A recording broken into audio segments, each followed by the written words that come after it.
Wiggling my chair around, getting set up here. All right. Good morning, everyone. And I'm saying good morning because that's what it is now. But a lot of people will catch this later, watch it later in the day. So just greetings and salutations on this great day here in Okeechobee. We got 76 degrees, kind of partly cloudy weather. 1 second it looks like rain, next second we got the sun shining. So we got a really good day coming up. And got one person joining in here. So it's just kind of early in the broadcast. All right. Don't have a real lot of stuff to go over today, but there's a few important things. Of course, the event's coming up, and I'll do this now, and then we'll hit it again later in the stream here, live stream. This Saturday, February 4th, don't have the date on here, the 50-year anniversary party, through the year celebration, cake and ice cream, music, photo booth. Everyone is welcome. Come share your years of marriage with us. It doesn't matter how many years you've been married. It's open to everybody. Totally free event, and it's from 1 to 4 on Saturday at the clubhouse. So we have that. Then we have the first ever Valentine's dance, they're saying, here at the park. Tennessee and Carolina, Saturday, February 11th. And it says 6:30 to 8 on this poster here, but I got a note to me. It's going to be 9-ish. Okay? So that's the when that'll be. February 11th, DJ Rob will host our entertainment. This year we'll have a dance contest with prizes with the categories two-step, fast dance, slow dance. One photo booth will be there too. Those are kind of fun. And we will have door prizes and cake for dessert. And tickets are $10. Available 9 a.m. to 11 a.m. on the Friday, February 3rd. So that's today. You got a chance to buy the tickets. And then next Tuesday and Thursday, February 7th and 9th, at $10 each. So we got that coming up. And I think we got one more event to announce here. What happened to the... Okay. Anyway, we have Michigan State and Ohio night. Oh, I see. I can hit one out of the way. Michigan State and Ohio. Michigan and Ohio State night. There we go. And that'll be Saturday, February 25th. Doors open at 5, supper at 5:30. Doesn't matter if you're from Michigan or Ohio, different state, different country, you're invited to come enjoy a tasty meal, great music, friendship with others in the park. Supper will be chicken cordon bleu, mashed potatoes, green beans, and cake for dessert. Yum. There'll be a live auction and dancing to the music of DJ Crash. Tickets will be available 9 to 11 a.m. on Thursday, February 9th, next week. Tuesday, February 14th, Saturday, February 16th, Thursday, February 21st, and Saturday, February 23rd. Tickets are only $17. Now hold it, something's got to be wrong here. Saturday, yeah, they must be Saturday, February 25th. Or else they're saying the 23rd is the Thursday. So, and February 21st is Tuesday. A little bit of, I didn't change that there, but that's a Tuesday and Thursday. Oh, well, anyway, Tuesdays and Thursdays, 9 to 11 is usually when the tickets are on sale at the clubhouse. All right, so that's the events coming up. Okay, take that out of there. Put me back in. And so how are we doing? Hi, Fred. Got Fred saying good morning to us, and Thomas Carney. Got about 8 people on here. Okay.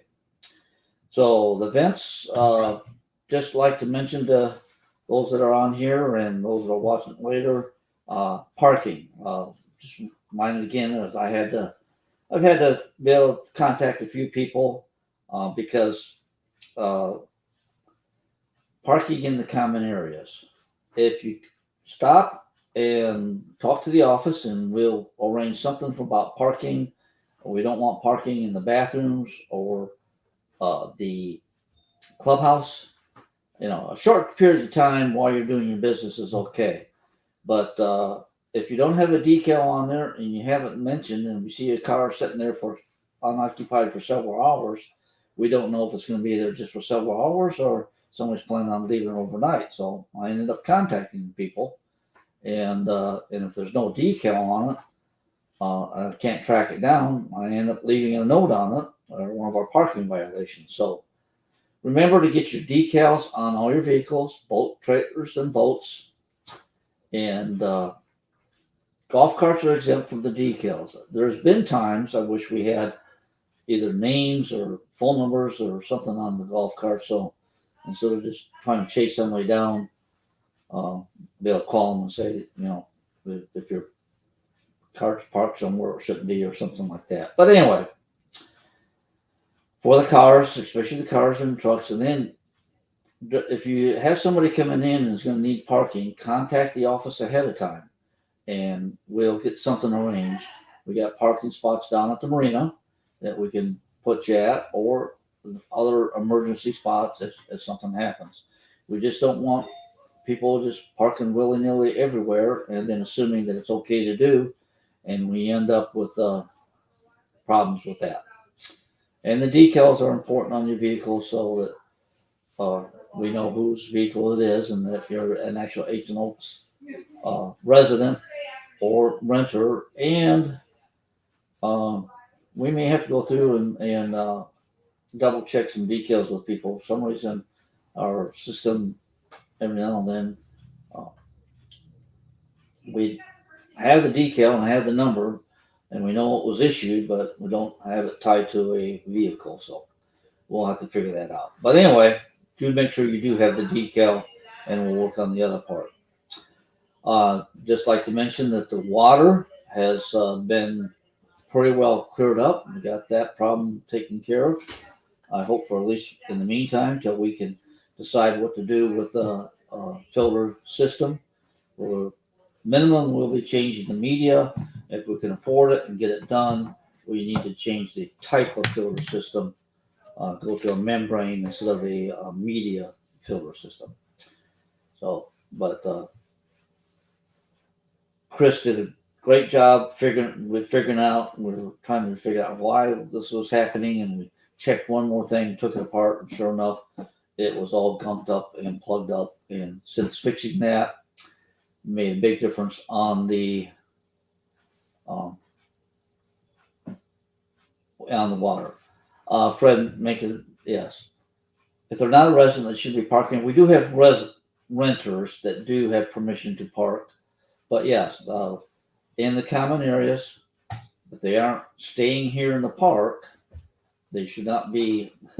They shouldn't be in here, and that's the reason why I track them down. We just don't want people leaving their vehicles here, and then it's already tight enough as it is, especially with everybody here, and you add vehicles that aren't supposed to be here, and we have to know whether or not they belong here or not. Alrighty, well, let's see. We have Fred saying good morning, Lisa, good morning to you, Sandy, good morning. Okay, and we'll do that. Oh, there's a new feature. I don't know if you can see it. Probably you won't see my cursor, but let's see. Use my hand right here. There's a thing that you can put a under your name if you go into the I think it's the banners or somewhere. You can put on where it says this. See if I can turn my hand the right way. When it's not mirror image. Oop, there we go. There we go. I'll put a headline. Job description. All right. That's when you're used to seeing stuff mirror image, and it's not mirror image on a screen like this. It's kind of a little bit difficult to get situated as far as like pointing at stuff. Oh, it's over there. Okay. All right. Okay. And along with that, yeah, kind of along with the parking and the residents and visitors, guests. Please remember to register your guests ahead of time so that we know who's in the park and coming in. If they're coming in the weekend, you can contact us during the week and say so and so is going to be coming, and we can give you their pass ahead of time. So green pass and where they're going to park and arrange for that ahead of time so that it's taken care of. Like I said, we just don't want people, and a lot of times, just if they're a guest and they haven't been here before, they may not realize there are certain spots,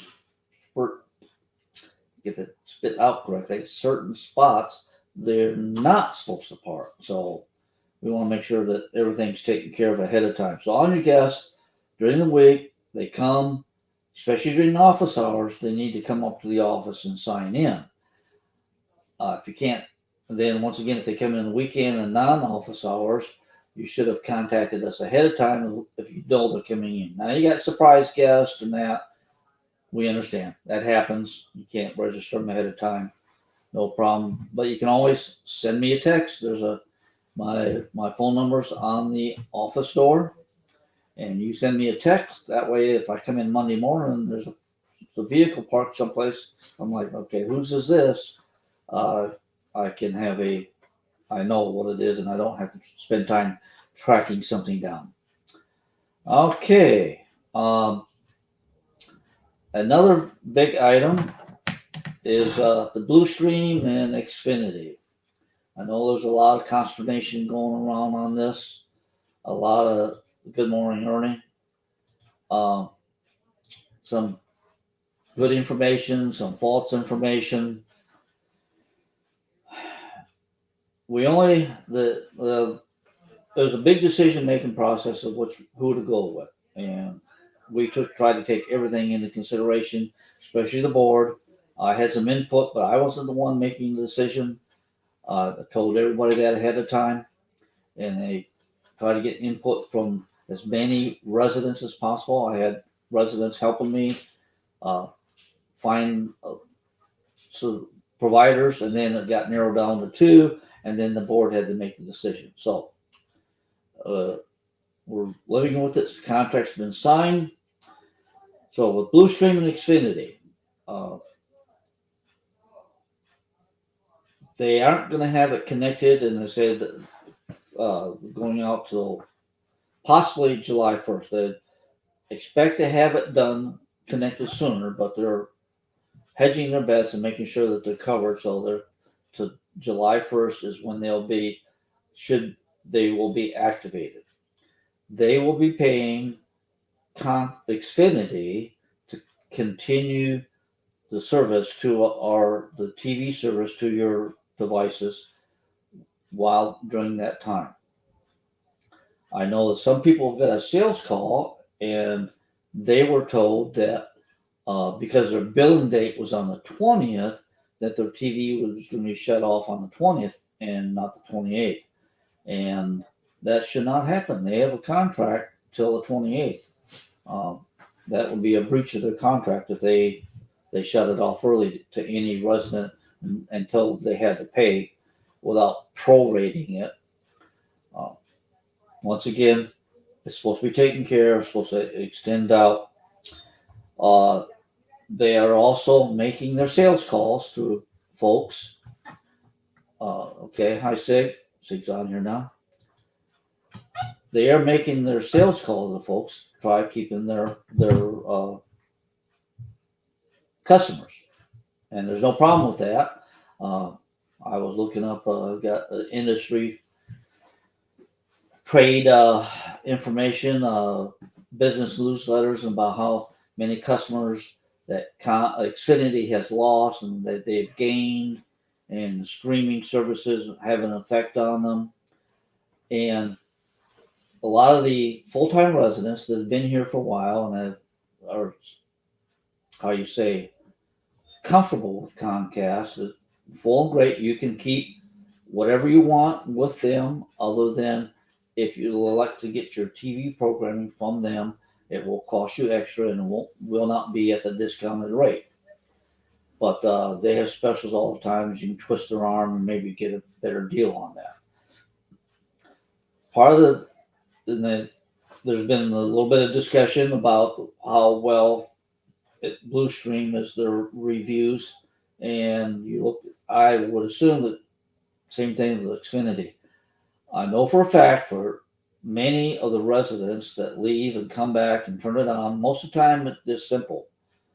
But there's been many times I've been told that they've been on the phone for 4 hours and still not gotten anything done, and wanted me to help them out to try figuring out the customer service many times with Xfinity is just super frustrating and super time consuming.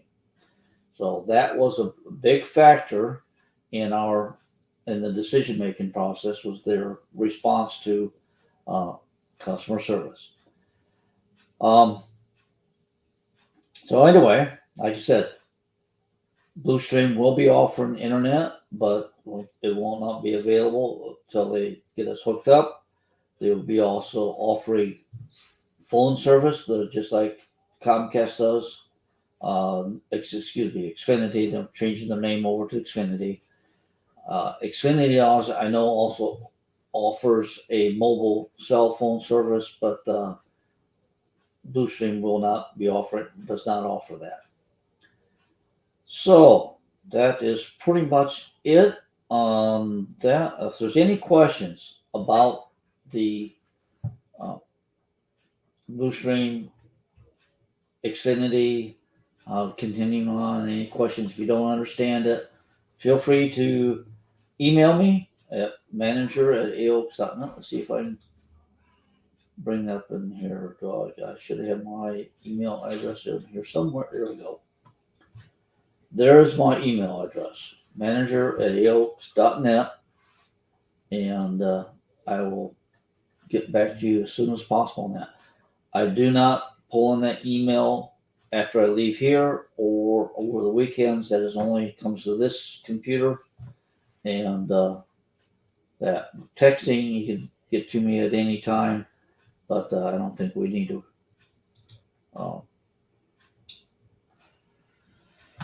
How do you say? It's not usually that emergency type deal with the cable. All right. This is the question.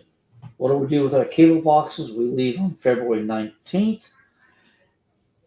You should be able to take them, if you want to turn them in, you can take them to the UPS store, but do make sure you get a receipt so that if there's any questions later on, you have proof that you did return them. I should find out a little bit more information today. We have a meeting with Bluestream, and if there's anything different than that, any information, I will get that out. Any information about meetings and process, we will post it on the Facebook page, we will post it on the website, we will post it on the bulletin boards. It'll be in the Acorn, and I probably will even dial my calls several times to get the information about that. So we should be able to cover it that way, but if there's any questions on that, feel free to email the office, the Ancient Oaks 1@gmail.com, or mine, manager@aox.net, and we will cover. Oh, I wonder how well you've been hearing me. I forgot to move my microphone closer, but my phone picks up pretty good. Didn't hear anybody complaining about the sound quality. Sorry about that. If that's a little bit better, I'll move the microphone. That's how we'll take care of that part of it. We will get the details to you. As usual, nobody else has asked any questions here. Something I hadn't put up before, been a while. If you're on here and don't seem to be able to comment and you want to comment, you might have to go to StreamYard.com/Facebook and grant StreamYard permission to connect your account. At one time, you didn't have to do that, or previously when I first started with StreamYard, you had to do it. Then at times I said that you didn't have to do it. I'm not certain, but in case you're trying to comment, get through, that's what you need to do, to go to there, and that will give you the permission to jump on. I don't know if that happens I don't think it happens with YouTube, because I never got mentioned with YouTube. If you watch it on YouTube, they let you comment without having to quote connect it. All right. If there's nothing else, let's see if there's all the events going on. There's been still many events. The guys tell me it's very hard to find an empty time to get in there to do the floors, to clean the floors. They do our best at getting in there.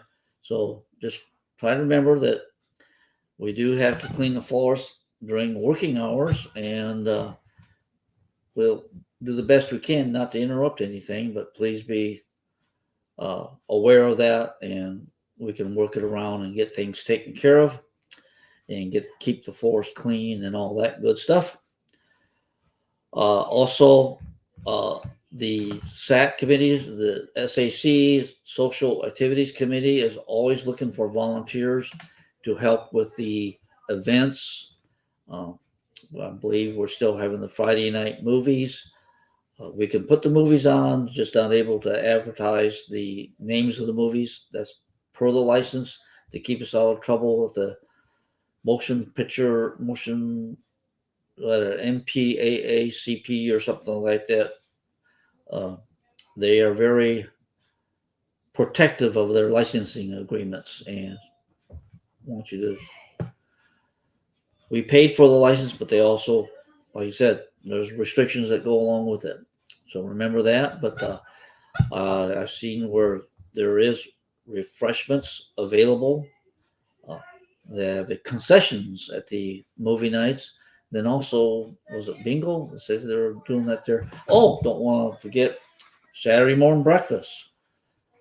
8 o'clock at the clubhouse. Pretty inexpensive deal. You save a few cents by bringing your own tableware or method of carrying the food. So bring your own plate and flatware. There we go. Get the name. And 8 o'clock on Saturday mornings. They also are looking for volunteers for that.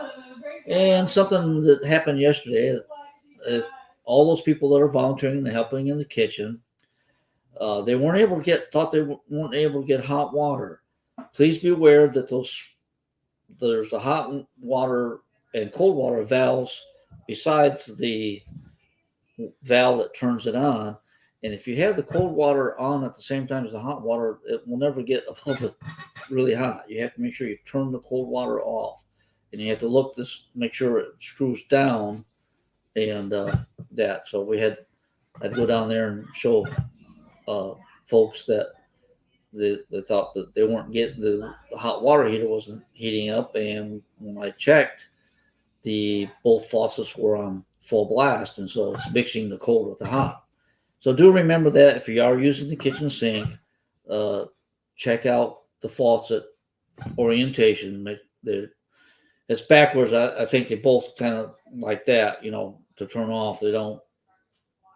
Sometimes it's confusing.